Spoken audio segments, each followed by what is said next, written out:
Welcome to the Back on Track Achieving Healthy Weight Loss podcast. I'm your host, Dr. Alicia Shelley.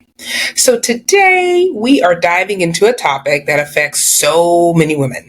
In fact, it affects a majority of all of women, but it often goes unspoken. Menopause and weight gain.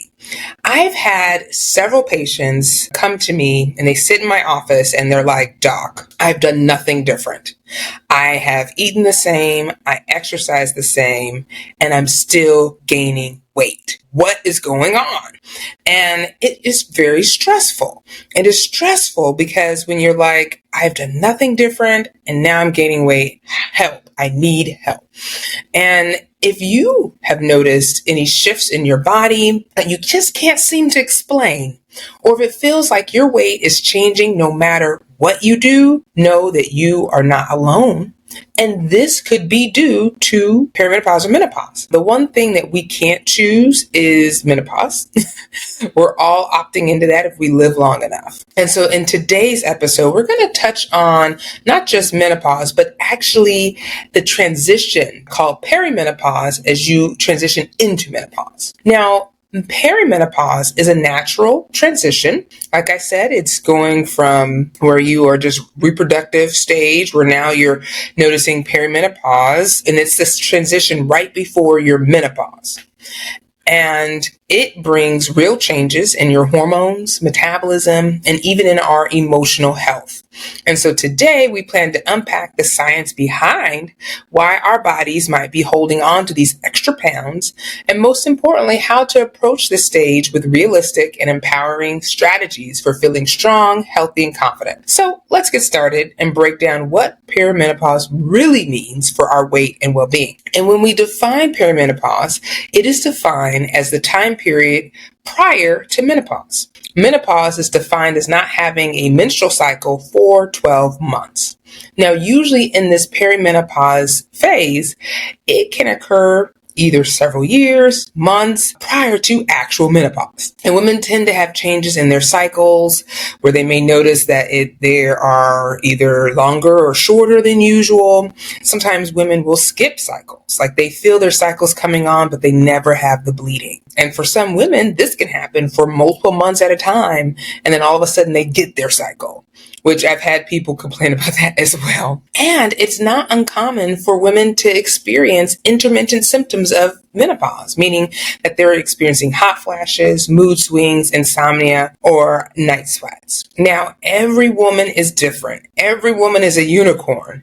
And even if your mom had the same thing, her symptoms and your symptoms may be different. And your sisters may be different. Your friends may be different. So every woman is different. We do have the average age range for perimenopause can start in their mid to late 30s and go into your early 50s. But the average age for menopause is 47. And there are many factors that can lead to weight gain during this period. Now, we've spoken about different hormones in our earlier podcasts, but just to revisit, hormonally, you can see changes in your estrogen level, which can affect how the fat is stored in our body. Our fat, normally, when we're in our reproductive phase, is stored in our hips or our leg area.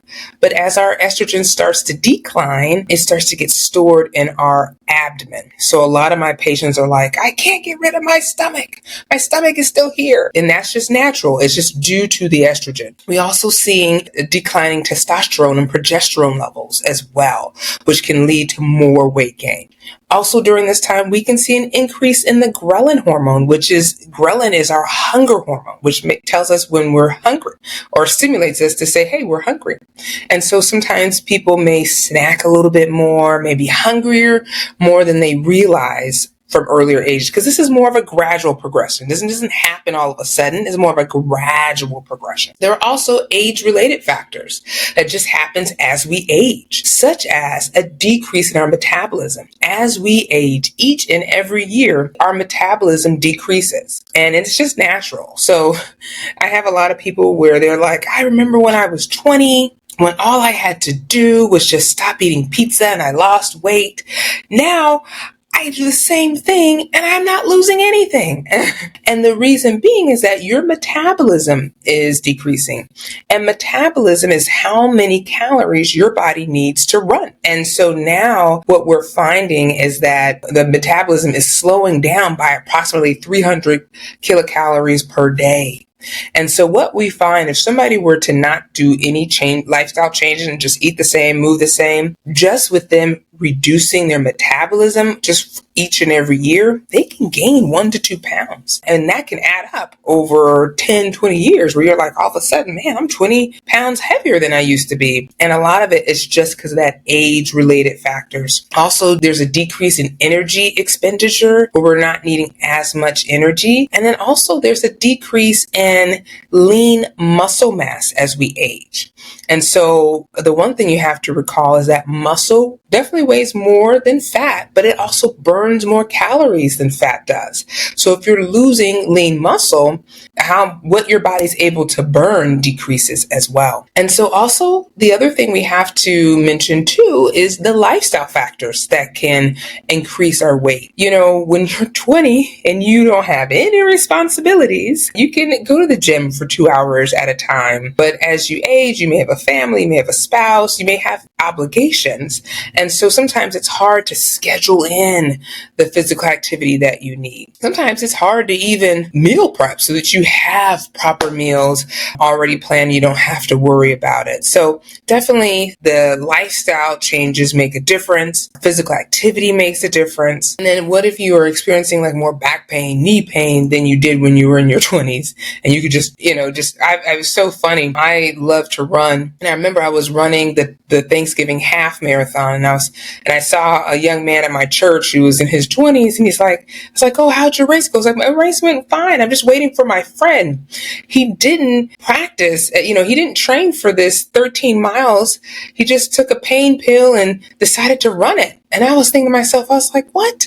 You just woke up and decided to run 13 miles? No wonder. He was like, no wonder why it's taking you so long. Because when you're young in your 20s, you're not feeling you don't feel all the pain. I have to practice. I got to stretch before, stretch afterward, got to have a knee brace. I have a whole regimen that I have to do prior to running because I'm old. My bones are creaking and we got to make sure we're in good shape. So it's funny the things we used to do as when we're in our 20s. And then now you look at it and you're like, man, I can't believe I did that. But needless to say, our physical activity may be decreased because of some ailments that we're having. Also, other lifestyle factors that can affect your weight. Smoking affects your weight. Alcohol intake affects your weight. Sometimes, especially if we are drinking multiple glasses of alcohol per week, this is extra calories, which can lead to more weight gain. Now that we know the different factors that play a role with weight gain, what can we do about this?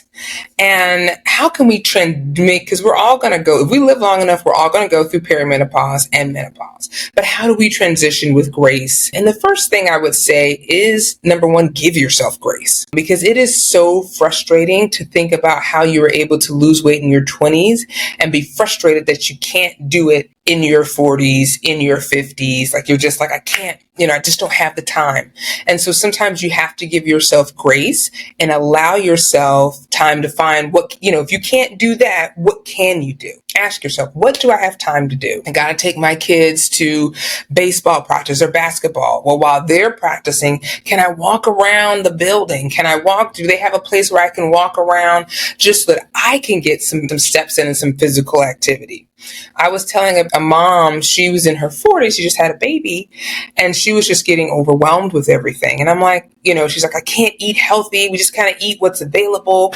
We have this baby, my spouse. And I'm like, hey, maybe you should try delegating your meals, like having somebody cook for you or getting a meal prep service where you just grab and go and you have meals for you and your spouse. Baby's still on breast milk, so it works out, making sure that you have those healthy meals available. Number one, give yourself grace. Secondly, delegate things. So you don't have to do everything. You don't have to be a superwoman.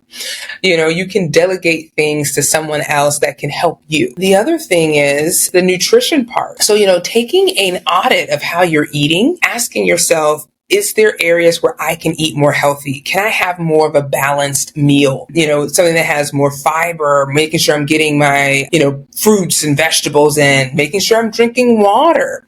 Sometimes we don't realize this, but we get hooked on coffees. I'm from the South, so sweet teas, sodas, all these things, and we leave out water. We may only drink a bottle of water or a glass of water a day. And so making sure that we are getting the nutrients that we need for our body is going to be helpful, because as we transition, especially to that perimenopause and menopause, we also start to lose calcium and vitamin D.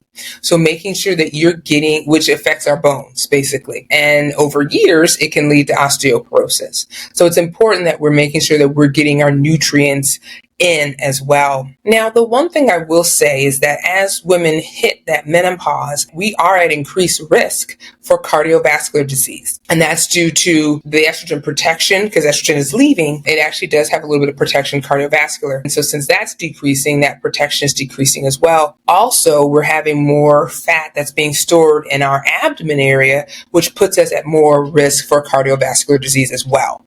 So with that being said, I would recommend, and you talk to your doctor what is best for you, because everybody has their own different ailments. And so some diets may be better than others, but making sure you're having more of a heart healthy diet, making sure that you are eating lean protein, making sure that you're having more healthier oils and fats and things of that nature. So having that combination will be helpful. Some diets that I find helpful for heart health is the Mediterranean diet. Also, plant-based diet is helpful. Even if you can't be totally plant-based, you can be plant-forward.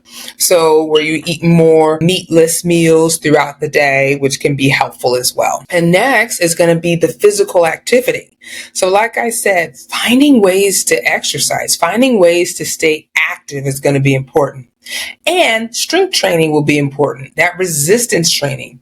As you start to tone that muscle, number one, like I said before, it burns more calories than fat does. So it helps with burning calories when you're not actually active. Also, too, it helps with strengthening the bones. So making sure you have that toning can help with prevention of osteoporosis. And then, of course, making sure you're adjusting your lifestyle. Are you getting enough rest? Are you managing your stress? Finding ways to have balance is always going to be important. Well, I thank you all so much for tuning in as we talk about perimenopause and weight gain and how can we make this transition with grace. I look forward to seeing you all next week for our next week's podcast. And thank you again. Please feel free to leave us a comment on the Back on Track Achieving Healthy Weight Loss podcast. And don't forget to leave us a review with 5 stars. And we look forward to seeing you next time. Have a great day.